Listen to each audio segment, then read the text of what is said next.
Hello viewers, Microsoft Excel 2016 এর ধারাবাহিক পর্বে আপনাদেরকে স্বাগতম। আজকে আমরা আলোচনা করব হোম রিবনের ভিতরে কাট কপি পেস্ট অপশনগুলো নিয়ে। সো এর আগে আমাকে কিছু লিখতে হবে, যেমন আমি এখান থেকে একটা জিনিস লিখেছি লার্নিং টেক মিডিয়া, সেটাকে আমি কপি করব। সো কপি করার জন্য আমাকে যেটা করতে হবে যে হোম রিবনের ভিতরে এখানে একটি অপশন রয়েছে কপি। সো এখানে আমি কপি করলাম। কপি করার পরে এখন আমি যদি এটি এই জায়গায় পেস্ট করতে চাই, তাহলে আমাকে এই পেস্ট অপশনটি ক্লিক করতে হবে। এবং এটি পেস্ট হয়ে গিয়েছে। আমি আপনাদেরকে এটা একটু বড় করে দেখাই। সো দেখুন, এটা কিন্তু পেস্ট হয়ে গিয়েছে আমাদের। ঠিক একইভাবে আমি যদি এটাকে কাট করতে চাই, করার জন্য আমি এটাকে সিলেক্ট রেখে এখানে, যেমন এখানে এটাকে সিলেক্ট করলাম। সিলেক্ট রাখা অবস্থা আমি কাট করে দিতে পারবো। এটাকে কাট করে যেন আমি এখানে এটাকে পেস্ট করে দেব। দেখুন, এটা কিন্তু কাট হয়ে এখানে কিন্তু পেস্ট হয়ে গিয়েছে। ডাবল ক্লিক করে এটাকে করে নিই। দেন এটাকে আমি একটু সিলেক্ট করি। সিলেক্ট করা অবস্থায় এটাকে আমি একটু ছোট করে নিব, একটু ছোট করে দেই।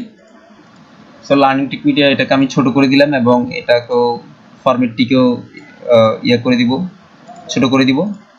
লাইন যে হোয়াইট সেটাও। সো এইভাবে আমি এটা রাখলাম। আমাদের এই যে কাট কপি পেস্টের একটি নমুনা আমি দেখালাম, যে এই হোম রিবনের ভিতরে যে অপশনগুলো আছে এগুলা ইউজ করে করা যায়। এগুলো কিন্তু আবার শর্টকাট ভাবেও করা যায়। যেমন আমি এখানে যদি এটা ক্লিক করে কন্ট্রোল সি যদি প্রেস করি এবং এখানে এসে কন্ট্রোল ভি যদি দিই, সেটা আমাদের সিলেক্ট হয়নি। এটাকে কন্ট্রোল সি দিয়ে আমি যদি এখানে পেস্ট করি কন্ট্রোল ভি, তাহলে সেটা কিন্তু এটা পেস্ট হয়ে গিয়েছে। তবে এখানে আমরা আসলে ফরম্যাট সহকারে আনিনি, জাস্ট রাইটিংটি এনেছি। সো একইভাবে আমি যদি এখানে ক্লিক করে কন্ট্রোল এক্স দেই, তাহলে সে কিন্তু কাট হয়ে যাবে। আবার এখানে আসলে সেই কি এখানে এটাকে পেস্ট করে দিতে পারবো আমরা। এই হলো মানে আমাদের কিবোর্ড থেকে শর্টকাট অপশন, অর্থাৎ কন্ট্রোল সি দিয়ে কপি করতে হয়, কন্ট্রোল এক্স দিয়ে কাট করতে হয় এবং কন্ট্রোল ভি দিয়ে পেস্ট করতে হয়।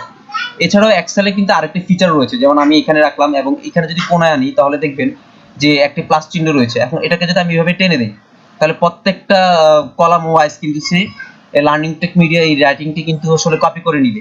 ঠিক সেম ভাবে আমি যদি এটাকে আসলে তার বাম পাশে যদি নিয়ে যেতে চাই, তাহলে আমি এখানে যে প্লাস চিহ্নটি রয়েছে সেখান থেকে ধরে আমি কিন্তু বাম পাশে নিয়ে যাব। এবং দেখুন প্রত্যেকটি সেকশনে কিন্তু সে কি লার্নিং টেক মিডিয়া এই কথাটি কিন্তু লিখেছে। সো কন্ট্রোল জেড দিয়ে আমি এটা আবার মুছে দিলাম, আনডু করে দিলাম। দেন এই অপশনটা আমরা ট্রাই করি, দেখি। এবং দেখুন এখানে যে ফরম্যাটটি ছিল, রাইটিং সহকারে যে ফরম্যাট বা ব্যাকগ্রাউন্ডটি, সেটা সহ কিন্তু সে কপি করেছে। ঠিক একইভাবে আমি যদি এটাকেও করতে চাই কপি, ঠিক সেভাবে কিন্তু সে কপি করতে পারছে।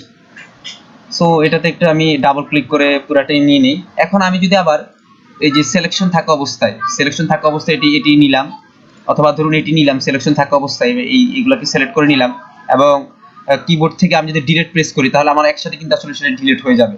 ঠিক সেম ভাবে আমি যদি এটাকে কিবোর্ড থেকে ডিলিট অপশনটি প্রেস করি, সে কিন্তু রাইটিংটি চলে যাবে। তাহলে সে খালি কন্টেন্টটি রয়ে যাচ্ছে, ডিলিট করে দিচ্ছে। এর কারণ হলো আমি আসলে ব্যাকগ্রাউন্ড সহ সিলেক্ট করিনি। সো এখন যদি আমি পুরো ব্যাকগ্রাউন্ডটি সিলেক্ট করি, এবং এই ব্যাকগ্রাউন্ডটি কিন্তু আমাদের ডিলিট করতে হলে আমাদের যেটা করতে হবে, যেখান থেকে ক্লিয়ার করে দিতে হবে, ক্লিয়ার অল। সো ক্লিয়ার করে দিলে কিন্তু সে চলে যাবে। সো এই হচ্ছে আসলে আমাদের কাট কপি পেস্টের অপশন। সো আশা করি সকলে বুঝতে পেরেছেন। নেক্সট টিউটোরিয়াল দেখার আমন্ত্রণ রইল।